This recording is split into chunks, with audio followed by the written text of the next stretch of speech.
دفعہ کا ذکر ہے، کسی ملک کا ایک بادشاہ تھا۔ ایک دن اسے خیال آیا کہ کیوں نہ اپنی رعایا کا امتحان لیا جائے۔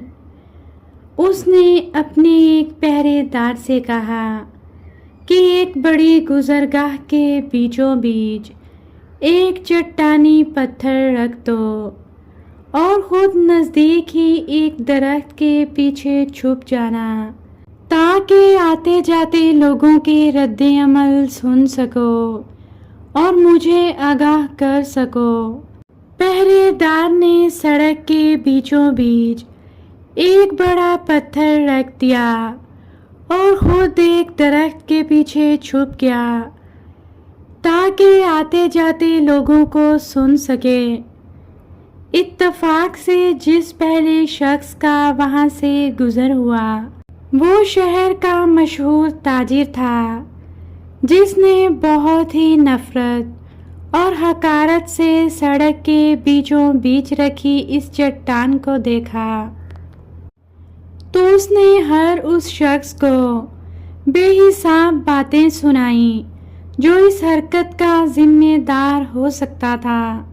وہ غصے میں آ کر کہنے لگا کہ وہ ابھی جا کر اعلیٰ حکام سے اس حرکت کی شکایت کرے گا اور جو کوئی بھی اس حرکت کا ذمہ دار ہوگا اسے سزا دلوائے گا۔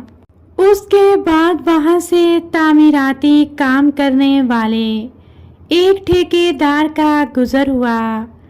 اس کا رد عمل بھی اس سے پہلے گزرنے والے تاجر سے مختلف نہیں تھا، مگر اس کی باتوں میں ویسی شدت نہیں تھی جیسی پہلے والا تاجر دکھا کر گیا تھا۔